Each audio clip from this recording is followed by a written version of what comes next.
Assalamualaikum warahmatullahi wabarakatuh. Nama saya Faisal Adam dari Prodi S1 Fisioterapi dengan NIM 18103010068. Di sini saya akan menjelaskan atau merangkum sedikit materi dengan modul manajemen bencana dengan topik evakuasi korban massal dengan dosen pengampu Bapak Tri Laksono.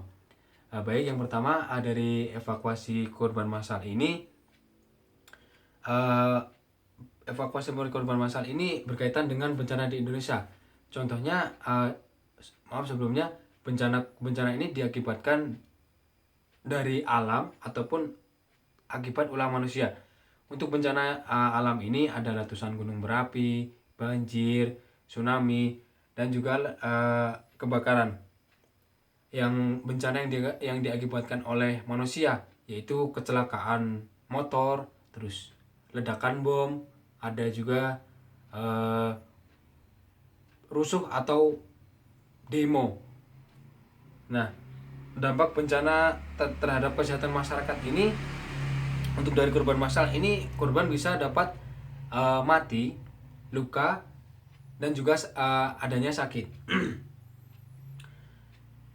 Yang selanjutnya menimbulkan kepanikan, bingung, depresi, dan neurosis. Diskoordinasi, rusaknya sarana kesehatan, lumpuhnya pelayanan kesehatan rutin, konsentrasi massa atau pengungsi, adanya masalah pangan untuk kebutuhan dari korban tersebut, masalah air bersih, dan juga masalah sanitasi lingkungan. Oke, yang selanjutnya triase. Pengertian dari triase ini suatu sistem untuk melakukan pemilahan penderita berdasarkan kebutuhan pertolongan medis atau kondisi klinis korban dengan tujuan kita dapat menentukan atau melakukan pemilahan dan juga evakuasi korban. Nah, dari masalah yang ada pada penderita ini, seleksi berdasarkan masalah gangguan ABC atau airway, breathing, dan circulation. Dari jumlah penderita itu sendiri, seleksi berdasarkan berat ringannya keadaan pasien atau korban yang mempunyai kemungkinan hidup lebih besar. Untuk tujuan triase ini mendapatkan hasil yang sebaik mungkin pada kondisi jumlah pasien besar dengan sumber daya yang terbatas. Yang kedua, transport korban ke sarana kesehatan dengan fasilitas yang memadai. Yang selanjutnya, penentuan prioritas akan menekan morbiditas, mortalitas, dan juga kecacatan. Nah, untuk dasar-dasar triase ini ada 4: jumlah yang cedera, derajat cedera, kemungkinan bertahan hidup, dan sarana dan kemampuan atau sumber daya. Yang dilakukan pada triase yaitu ada penilaian tanda vital dan kondisi korban bencana, penilaian harapan hidup, penilaian tindakan yang diperlukan, penilaian kemampuan secara statis atau secara medis, dan juga pemberian label. Nah, pada saat kita melakukan maksudnya untuk triase dan evakuasi ini menggunakan metode sistem START, Primary Survey ABC atau CAB terlebih dahulu. Untuk kebijakan kebutuhan medis ini dinilai dari derajatnya cedera, harapan hidup, dan juga sumber daya. Pada saat kita melakukan ini dengan waktu terbatas, tidak boleh lebih dari 60 detik, dan harus bisa menentukan fasilitas terbaik untuk penanganan tersebut. Nah, untuk klasifikasi dari triase ini, untuk prioritas 4 atau hitam ini dalam artian korban mengalami luka sangat berat atau tidak bisa diselamatkan, dan ini harapannya dari korban ini meninggal.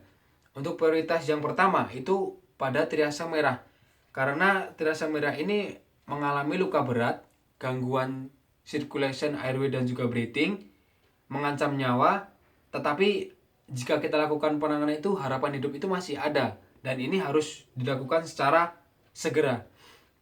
Yang selanjutnya prioritas kedua atau kuning. Ini pasien maksudnya korban mengalami luka berat dan tidak mengancam nyawa. Ini harus dilakukan tetapi tidak boleh terlambat. Untuk yang terakhir prioritas hijau atau penderita hanya mengalami luka ringan atau seperti hanya lecet-lecet saja. Nah, ini bisa kita tunda dan kita lakukan evaluasi. Selanjutnya untuk metode triase. Metode yang dipakai pada triase ini kita melakukan dengan sistem START atau simple triase and rapid treatment. Nah, yang pertama ada awal, terus airway, breathing, circulation dan juga kesadaran.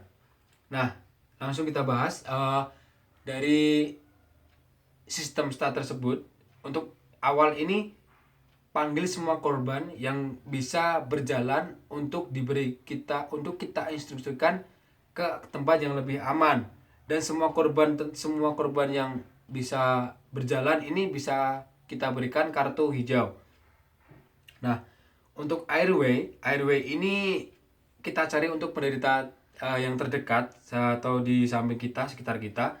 Nah, ini kita buka mulutnya jika tidak bernafas.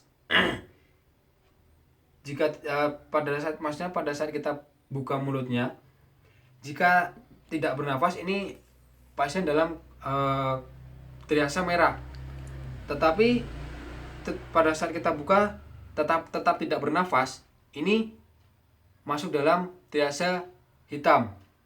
Nah, bila bernafas atau kembali bernafas, ini termasuk dalam triase merah. Ataupun bernafas spontan, ini bisa lakukan kita secara tahap selanjutnya. Yang selanjutnya breathing. Nah, tahap selanjutnya breathing ini ada nafas spontan. Nah, ini jika lebih dari 30 kali per menit, ini pasien masuk dalam kondisi maksudnya malah masuk pada triase merah. Tetapi jika kurang dari 30 kali per menit, ini bisa kita lakukan ke tahap berikutnya. Tahap berikutnya yaitu sirkulasi. Sirkulasi ini bisa kita lakukan capillary refill. Capillary refill ini kita tekan pada kukunya. Nah, ini apabila lebih dari 2 detik pada saat kita lepas tidak kembali ke normal, ini masuk pada triase merah. Tetapi pada saat kita tekan kukunya kurang dari 2 detik pada saat kita lepas sudah kembali ke normal, bisa kita masuk ke tahap selanjutnya.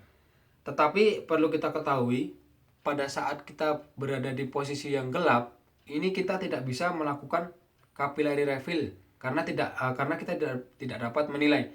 Tetapi bisa kita lakukan atau palpasi dengan arteri radialis kita. Apabila tidak teraba, ini pasien pada kondisi triase merah. Tetapi jika kita raba masih terasa, ini ke tahap selanjutnya. Ke tahap selanjutnya yaitu dengan kesadaran. Nah, untuk kesadaran ini, jika korban tidak dapat mengikuti perintah kita sama sekali, kita panggil tidak bisa mengarah kepada kita, ini pasien termasuk pada triase merah. Tetapi apabila korban tersebut masih dapat mengikuti instruksi kita dengan kita panggil, dengan dia menjawab, ada feedback, nah ini masih dalam triase kuning. Ya, untuk selanjutnya triase dan evakuasi. Ini kita memilah mengkategorikan terapi cepat dengan sarana minimal, atau kita lakukan perujukan dengan tepat. Nah, apabila untuk pasien pada triase hijau atau kondisi prioritas ketiga, ini bisa kita larikan dibawa ke puskesmas terdekat. Dengan selanjutnya, dengan pasien dengan prioritas kedua atau kuning, ini bisa kita larikan rumah sakit kecil di terdekat. Tetapi untuk pasien triase merah dan juga hitam, ini harus kita bawa ke rumah sakit kabupaten atau RSUP atau RSUD supaya mendapatkan penanganan yang memadai sesuai dengan fasilitas rumah sakit tersebut. Nah, yang terakhir secondary triage. Secondary triage ini bisa kita berikan dengan Glasgow Coma Scale atau untuk melakukan penilaian secara kesadaran dari korban tersebut. Dengan kita melihat untuk kita perintahkan membuka mata, terus bisa berkomunikasi secara verbal dan juga kemampuan motoriknya. Nah, ini setelah kita mengetahui dari 3 hal tersebut, kita pasti mendapatkan penilaian. Dimana untuk penilaian 12 ini masuk pada prioritas ketiga. Untuk penilaian 11 ini masuk pada prioritas kedua. Dan untuk 10 ini masuk pada prioritas ke-10.